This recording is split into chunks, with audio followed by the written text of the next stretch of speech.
அண்மை செய்தியை பார்க்கிறோம். சட்டப்பேரவை தேர்தலில் போட்டியிடும் முடிவை திருமாவளவன் மறுபரிசீலனை செய்கிறாரா என்ற தகவல் வெளியாகியிருக்கிறது.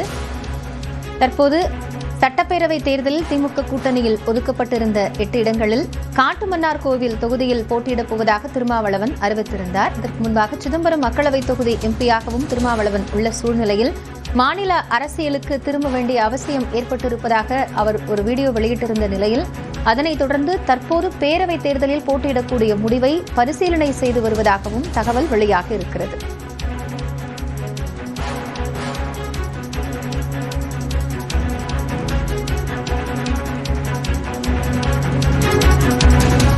கூடுதல் தகவல்களோடு செய்தியாளர் லிபிகா இணைந்திருக்கிறார். அவரிடம் பேசலாம். லிபிகா, திருமாவளவன் சட்டப்பேரவை தேர்தலில் போட்டியிடுவதையே பரிசீலனை செய்வதாக சொல்லப்படுகிறது. விவரம் என்ன?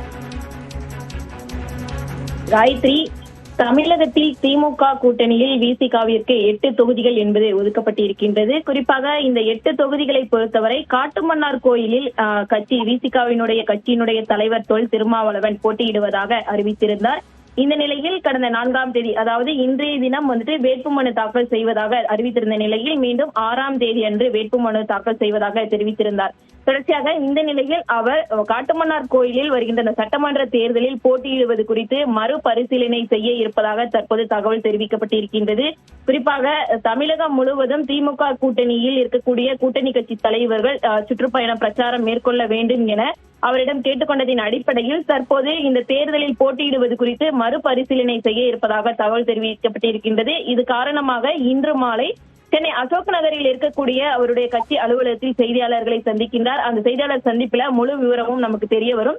தொடர்ச்சியாக இந்த 2026 சட்டமன்ற தேர்தலை பொறுத்தவரை திமுக கூட்டணியிலான மதசார்பற்ற கூட்டணி என்பது தமிழகம் முழுவதும் தன்னுடைய பிரச்சாரத்தை தொடங்கி இருக்கின்றார்கள். இந்த நிலையில் தற்போது விசிகாவினுடைய தலைவரும் திருமாவளவன் தொடர்ச்சியாக பிரச்சாரம் மேற்கொள்ள வேண்டும் என திமுக கூட்டணி தலைவர்கள் கேட்டுக்கொண்டதின் அடிப்படையில் தற்போது மறுபரிசீலனை செய்ய இருப்பதாக தகவல் தெரிவிக்கப்பட்டிருக்கின்றது. காயத்ரி, ஒருவேளை பரிசீலனையின் அடிப்படையில் அவர் என்ன முடிவை அறிவிக்கிறாருங்கிறத அந்த செய்தியாளர் சந்திப்பின் மூலமாக தான் அறிய முடியும். ஆனா திங்கட்கிழமை அவர் வேட்புமனு தாக்கல் செய்வதாக இருந்தது. அப்படின்னா என்ன வாய்ப்புகள் இருக்கக்கூடும் லிபிகா? சூழ்நிலை பொறுத்தவரை காட்டுமன்னார் கோயிலில் போட்டியிடுவதா இல்லையா என்பது குறித்து மறுபரிசீலனை செய்ய இருப்பதாகவும் அது சம்பந்தமான செய்தியாளர் சந்திப்பு தான் இன்று மாலை அப்படிங்கிறது அறிவிக்கப்பட்டிருக்கின்றது. அந்த செய்தியாளர் சந்திப்புல அதிகாரப்பூர்வமாக கட்சியினுடைய தலைவர் திருமாவளவனை அறிவிக்க இருக்கின்றார். அதை தொடர்ச்சியாக வேட்புமனு அப்படிங்கிறது திங்கட்கிழமை இறுதி நாளாக இருந்தாலும் அன்றைய தினம் தேர்தலில் போட்டியிடுகிறாரா இல்லையா என்பது குறித்து தொடர்ச்சியாக இன்றைய செய்தியாளர் சந்திப்புல நமக்கு தகவல் தெரிவிக்கப்படும். விவரங்களுக்காக